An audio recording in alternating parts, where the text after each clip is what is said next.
মালাইকা ফিরিস্তারা আল্লাহ পাককে জিজ্ঞেস করে, ওগো আল্লাহ, আপনার সৃষ্টির ভেতরে শক্তিশালী একটা সৃষ্টি কি জানতে চাই। মালাইকা ফিরিস্তারা আল্লাহরে কয়। বুজুর্গ উলামায়ে কেরাম, সম্মুখপানে সমবেত দিন প্রিয়, ইসলাম প্রিয়, দিনদার ইমানদার মুমিন মুসলমান ভাইরা, আল্লাহর দরবারে শুকর। আল্লাহ তাআলা দ্বীনি নসিহতের মজমায় ওলামাদের সোহবতে জান্নাতের বাগানে আসার বসার তৌফিক দান করেছেন। কালিমাতুশ শুকর, আলহামদুলিল্লাহ। বুজুর্গ উলামায়ে কেরাম গুরুত্বপূর্ণ নসিহত করেছেন এবং করবেন।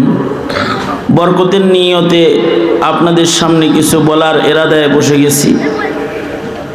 সংক্ষেপে কিছু কথা আপনাদের সামনে পেশ করার ইরাদা রাখি। আল্লাহ তাআলা কিছু উপকারী কথা আপনাদের কানে পৌঁছাইবার তৌফিক দান করেন। আপনারা দোয়া করুন, বলুন আমিন। হযরত নবী পাক সাল্লাল্লাহু আলাইহি ওয়াসাল্লাম একদিন সাহাবায়ে কেরামদেরকে এরকম নসিহত করতেছিলেন। নবীজি বললেন, কে আসো আমার কাছ থেকে কিছু কথা শুনবে, এগুলোকে মুখস্থ করবে, আমল করবে এবং অপর ভাইয়ের কাছে আমার এই কথাগুলোকে পৌঁছায় দিবে। হযরত আবু হুরায়রা সামনে বসা ছিলেন। হযরত আবু হুরায়রা বললেন, আনা ইয়া রাসূলুল্লাহ, ওগো আল্লাহর নবী, আমি আপনার কথা শুনব এবং এগুলোকে আমল করব, এগুলোকে অপর ভাইয়ের কাছে আমানতটা আমি পৌঁছায় দিব। হযরত আবু হুরায়রা বলেন, নবীজি, আমি হাত তুললে আমার হাতটা ধরলেন। ফাআদ্দা খামসান, এবং একটা একটা করে অঙ্গুলি গুনলেন এবং 5টা কথা বললেন। 1 নম্বর কথা বললেন, তুমি কি আল্লাহর পেয়ারা বান্দা হতে চাও? তাহলে তুমি গুনাহ ছেড়ে দাও। আল্লাহর রাসূল 1 নম্বর অঙ্গুলি হাত ধইরা, 1 নম্বর অঙ্গুলি ধইরা 1 নম্বর কথা নবীজি যেটা বললেন যে তুমি আল্লাহর প্রিয় মাহবুব যদি হতে চাও, আল্লাহ পাকের নৈকট্যশীল গোলামের খাতায় যদি তুমি তোমার নাম লেখাইতে চাও, তাহলে ইত্তাকিল মাহারিম তাকুন আবাদান নাস, সকল প্রকারের নিষিদ্ধ কর্মকাণ্ডকে ছেড়ে দাও। যত গুনাহ খাতা আছে এগুলোকে ছেড়ে দাও। আল্লাহর কাছে তুমি মাহবুব হয়ে যাও, আল্লাহর প্রিয় হয়ে যাও। আল্লাহ পাকের কাছে নৈকট্য অর্জন করতে হলে, আল্লাহ পাকের নৈকট্যশীল গোলাম হইতে হইলে, জান্নাতে যাইতে হইলে গুনাহ মুক্ত জীবন দরকার। কি দরকার? গুনাহ মুক্ত জীবন দরকার। কারণ গুনাহ মানুষকে শয়তানের নিকটবর্তী করে, আর গুনাহ মুক্ত জীবন মানুষকে আল্লাহ পাকের নৈকট্যশীল করে। গুনাহ করলে প্রত্যেকটা মুমিনের ঈমানি শক্তি গুনাহের কারণে ধীরে ধীরে কমে। কারণ গুনাহ হইল কালো ময়লা কালি, যার দাগ বান্দার ঈমানের উপরে পড়লে ঈমানের আলো কমতে থাকে। পাকের ঘরে যেমন বাতি লাগাইলে এটার বলে কালি পড়লে 100 পাওয়ারের বাতি এটা 0 পাওয়ার হয়ে যায়। মুমিনের ঈমানের একটা আলো আছে, ঈমানের আলো, এটার উপরে যদি গুনার দাগ পড়ে তো মুমিনের ঈমানি বাতিটার পাওয়ার কমে যায়। আর যার জীবনে যত গুনাহ কম হয় তার ঈমানের আলো তত বেশি হয়। যাদের গুনাহ থাকে না তাদের ঈমানের আলো ঝলমল হয়। আল্লাহর কাছে ঈমানি আলো ঝলমল বান্দাগুলা পছন্দের। এই কারণে যারা মুত্তাকি, গুনাহ মুক্ত জীবন যাদের আছে, তাদেরকে আল্লাহ তাআলা জান্নাত দান করবেন। এখন যদি কারোর গুনাহ হয়ে যায় তাহলে কি করবে? তাহলে জান্নাতে যেতে হলে আগে তার গুনাহ মাফ করাইতে হবে। গুনাহ মাফ না করাইলে জান্নাত পাবে না। এ কারণে আল্লাহ পাক বলেন ওয়াসারিউ ইলা মাগফিরাতিম মির রাব্বিকুম ওয়া জান্নাতিন আরদুহাস সামাওয়াতু ওয়াল আরদ। আগে মাগফিরাত নাও, মাগফিরাতের দিকেও যাও, দৌড়াও, আর জান্নাতের দিকেও দৌড়াও। মাগফিরাত না পাইলে জান্নাত পাবে না। যার মাগফিরাত হয়ে গেল তার জান্নাত হয়ে গেল। যার গুনাহ আল্লাহ তাআলা মাফ করে দিলেন সে জান্নাতে চলে গেল। বান্দার জীবনে যদি গুনাহ খাতা হয় তাহলে লা তাকনাতু মির রাহমাতিল্লাহ, বান্দা নিরাশ নাই, নিরাশা নাই, আল্লাহর কাছে বলবে ওগো আল্লাহ আমি মাপ চাই। বান্দা যদি তার গুনাহ থেকে আল্লাহর কাছে মাপ চায়, মহান আল্লাহ বান্দার জিন্দেগির সব গুনাহ এক মুহূর্তের ভেতরে ক্ষমা করেন। কারণ বান্দার গুনাহ যত বড়, আল্লাহ পাকের ক্ষমা তার চাইতে অনেক বেশি বড়। গুনাহ হতেই পারে, হইলে মাপ চায় নাও। গুনাহ যুক্ত থাইকো না, গুনাহ মুক্ত হয়ে যাও।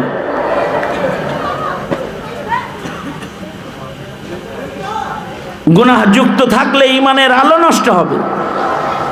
গুনাহ হইতেই পারে, হইছে, আল্লাহর কাছে মাপ চাও, ক্ষমা চাও, গুনাহ থেকে আল্লাহর কাছে মাগফিরাত চাও, ইস্তিগফার পড়ো।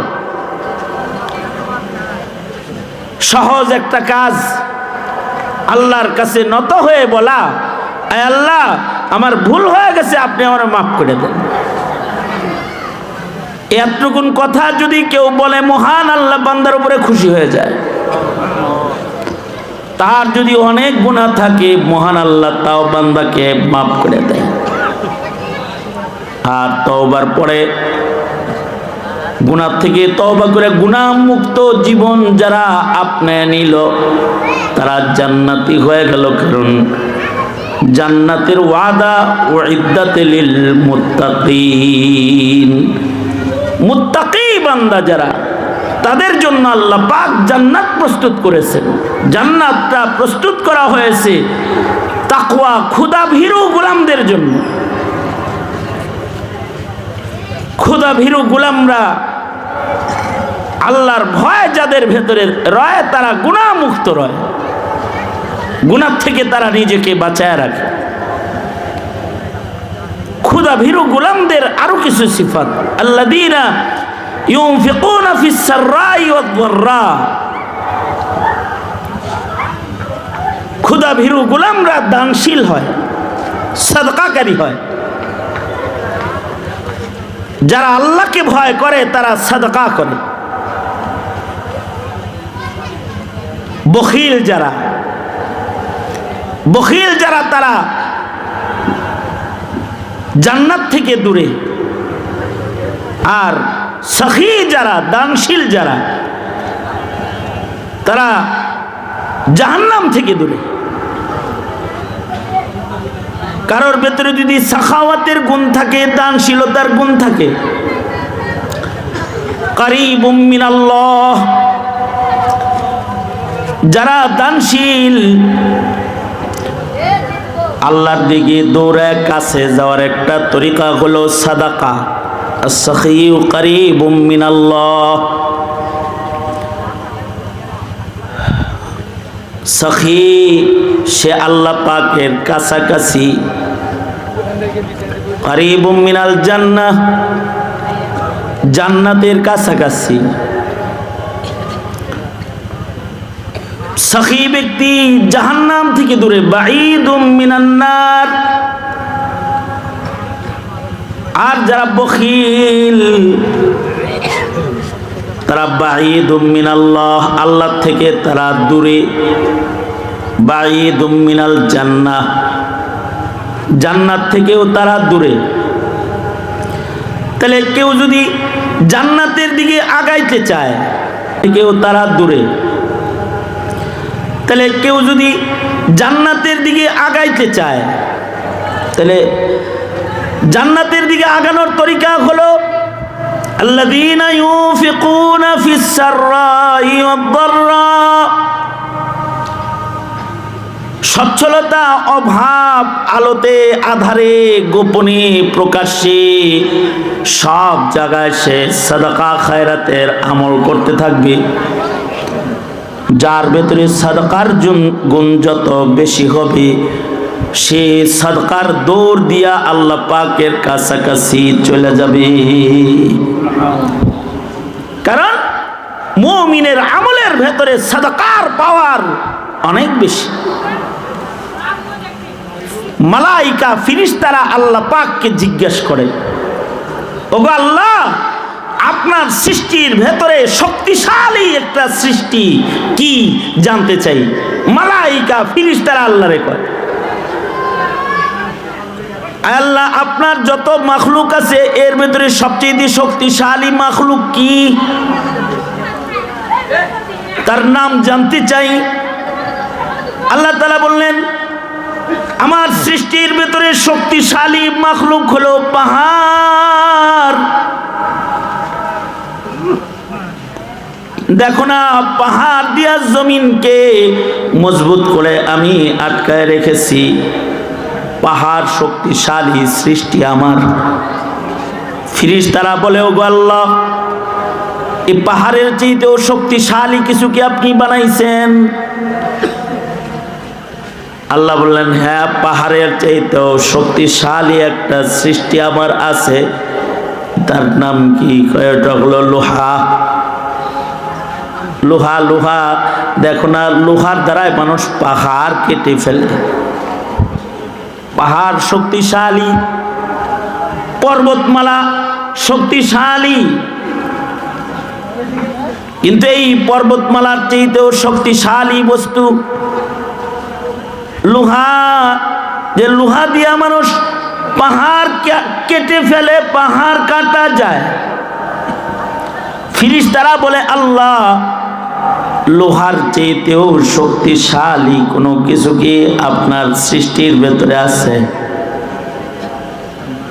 লোহার চাইতেও শক্তিশালী আগুন। দেখো না, আগুন লোহাকে মোমের মতো গালায় ফেলায়। আগুনের শক্তি লোহার চাইতেও বেশি। লোহার দ্বারা আগুনকে নরম বানানো যায়। আগুনের কাছে লোহা নরম হয়ে যায়। আল্লাহ, এই আগুনের চাইতেও শক্তিশালী কোনো কিছু কি আপনার সৃষ্টির ভেতরে আছে, যেটা আগুনের চাইতে বেশি শক্তিশালী? আল্লাহ তাআলা বলেন, আগুনের চাইতেও অধিক শক্তিশালী একটা আমল আমার বান্দাদের আছে। সেটা হলো, আমার যে বান্দারা গোপনে সাদাকার আমল করে ফেলায়, যাদের ডান হাতের সাদকা বাম হাত জানে না, এমন গোপন সাদকাকারী বান্দার সাদকার ক্ষমতা, শক্তি আগুনের চেয়েতেও অনেক বেশি শক্তিশালী। বান্দার সাদাকা জাহান্নামের আগুনকে নিভায়া ফেলায়। আল্লাযীনা ইউনফিকুনা ফিস সাররাই ওয়াদ দাররা, সাদাকার আমল করে। সাদকা প্রকাশ্যেও করা যায়, গোপনেও করা যায়। কিছু সাদকা আছে, এগুলো প্রকাশ্যেই করতে হয়। ওই সাদকাগুলো প্রকাশ্যে করলে কোনো গুনাহ নাই। কিছু আমল আছে প্রকাশ্যে করাটাই ইখলাস। কিছু আমল গোপনে করার নাম ইখলাস না, প্রকাশ্যে করার নামই কি? ইখলাস। যেমন কেউ জামাতের সাথে নামাজ আদায় করবে, তো তার জামাতের নামাজ এটা গোপনের কিছু নাই। যত ঘন্টি বাজায় জামাতে যাবে, তত আল্লাহর বান্দাদের দাওয়াত দিয়ে নিয়ে যাবে, আজান দিয়া এলান করে জামাতে যায় দাঁড়ায় যাবে। এটাই ইখলাস। কেউ যাকাতের আমল করতেছে, যাকাত এটা তাড়াতাড়ি নিয়ে যাও, এটা যে চালাচ্ছ তাড়াতাড়ি নিয়ে যাও, এটার কারণে সবার মনোযোগ নষ্ট হইতেছে, তোমার এটার কারণে সবার মনোযোগ নষ্ট হইতেছে। আমি বয়ান করব না কিন্তু,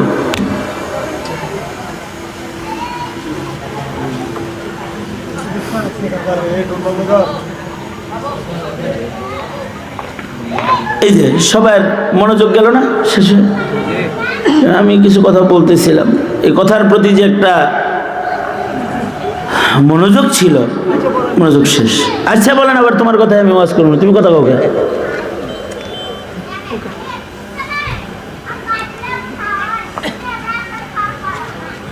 তাহলে কিছু কিছু আমল আছে, এগুলো এলান করেই করা যায়। এলান করলে ইখলাসের কমির কিছু নাই। যেমন যাকাত দিতেছে কেউ, ফরজ কাম, এলান করে দিবে যাকাত, সমস্যা নেই। এটা যাকাত গোপনে আদায় করে দিয়ে কইছে যে দিছি, তো কি বলবে? নিজের বউয়ে কইব যে আরে আস্তে একটা খারাপ লোক, বকির লোক, যাকাত দেয় না, ঠিক না? হ্যাঁ, যাকাত দিছে, এটার সাক্ষী হওয়াটাই এটাই ইখলাস। মুফতি সাহেবের কাছে যা বলবে, মুফতি সাহেব আমার এই এই এই এই সম্পদ আছে, কি যাকাত আইব হিসাব করে কয়ে দেন আমাদের। একেবারে হিসাব কইরা যাকাত হিসাব কইরা তারপরে সবার সামনে দিয়ে দিছি। এর ভেতরে কোনো যাকাতের পাওয়ার টাওয়ার কমে নেই। তবে কিছু কিছু সাদকা আছে, এগুলো গোপনে করা যায়। গোপনের সদকা কখনো কখনো ওজনদার বেশি হয়ে যায়। কিছু কিছু সাদকা আছে যেগুলো প্রকাশ্যে করলে পরে আর একজন উৎসাহ পায়। সাদকাগুলো করার মাধ্যমে আর একজন উৎসাহ পায়, তাহলে এটা প্রকাশ্যে করার ভেতরে কোনো হারাজ নেই, সমস্যা নেই। কিন্তু কিছু কিছু সাদকা আছে গোপনে করলে পরে কারোর ইজ্জত রক্ষা পায়। কোনো কারণে মাহমুদ ভাই ফহির হয়ে গেছে মনে করেন, আল্লাহ হেরে কোটি কোটি টাকার মালিক বানায় দিন, দোয়া করি। আমি উপমা দিতেছি। অথবা মনে করেন যে ইয়াকুব ভাই টাকা পয়সা ছিল, হঠাৎ করে ফকির হয়ে গেছে। অথবা মনে করেন যে আমি হঠাৎ করে ফকির হয়ে গেছি। সবাই আমার ইজ্জতের মানুষ হিসেবে জানতো। আপনি চান যে গোপনে আমাকে একটা সাদাকা করে আমাকে ধনী বানিয়ে দিবেন, মানুষ যেন টের না পায়। তাহলে মানুষ যদি টের পায়, তাহলে আমি নিতেও আমার ইতস্ত না।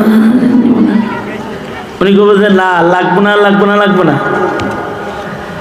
কিন্তু আপনি যদি গোপনে দিয়ে দেন যে ভাই আমি জানি আপনি শত শত কোটি টাকা মালিক ছিলেন, কিন্তু আপনি এখন নাই কিছু, এই যে নেন গোপনে আমি আপনাকে কিছু বড় সাদাকা করে দিলাম, আপনি একটু ব্যবসা করেন, এটা ফেরত দিতে হবে না। গোপনে করছে, দামি হয়ে গেছে।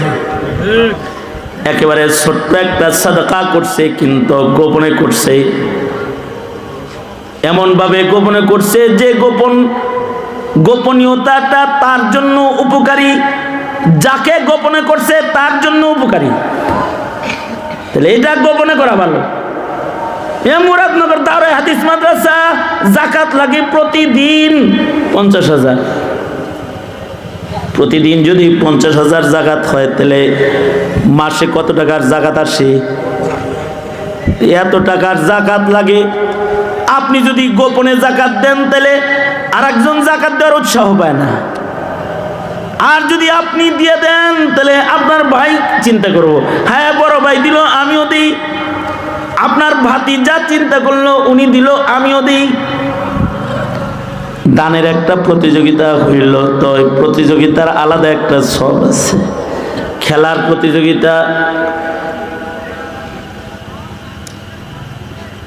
এটা করলা, কিন্তু দানের প্রতিযোগিতা করলা না, তো সুন্নত। ফুটবল খেলার প্রতিযোগিতা করেছো, সাদকার প্রতিযোগিতা করো নাই, তাহলে একটা সুন্নতের আমল তুমি করো নাই। সাহাবাদের সুন্নত হলো দানের প্রতিযোগিতা। সাহাবিকে সাদকার মাধ্যমে পেছনে ফেলার জন্য প্রতিযোগিতা করতেছে। হযরত ওমর চিন্তা করতেছে, আজকে আবু বকরের কাছে টাকা পয়সা নাই, আজকে আমি আগে যাবো, আজকে এমন একটা সাদকা করবো, আজকের সাদকার সাথে আবু বকর আর পারবে না। প্রতিযোগিতা করতেছে।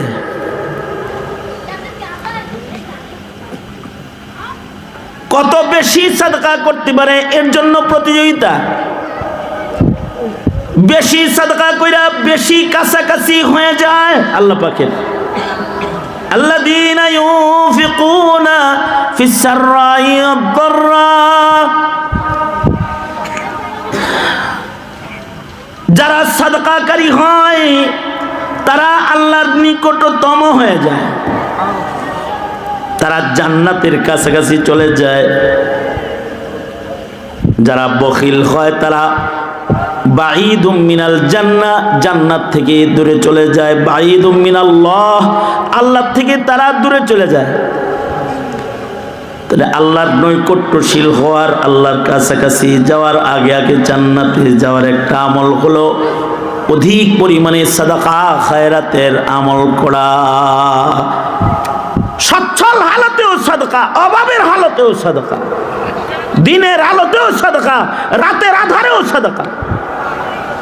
সাদকা এটা মুমিনের আল্লাহর নিকটে যাওয়ার একটা সিঁড়ি। যত করবে তত রবের নিকটে চলে যাবে। আর সাদাকা তারুদ্দুল বালা, যত বেশি সাদাকা করবে তত তার বালা মুসিবত দূর হইতে থাকবে, বালা মুসিবত দূরে চলে যাবে। তো ফেরেশতারা কয়, আল্লাহ এই লোহার চাইতেও শক্তিশালীকে আপনি কিছু বানিয়েছেন? হ্যাঁ, আমার সৃষ্টির ভেতরে লোহার চাইতে শক্তিশালী হলো আগুন। আগুন লোহাকে পোড়ায়, লোহার চাইতে শক্তিশালী কিছু মুমিনের সাদকা। মুমিন সাদকা করলে পরে তার সাদকা দোজখের আগুনও নিভায়া ফেলায় দেয় তার সাদকা। এই কারণে সাদকা বেশি করা, যারা সাদকা করে তাদেরকে আল্লাহ তাআলা জান্নাতের কাছাকাছি নিয়ে যায়, তারা আল্লাহর কাছাকাছি চলে যায়।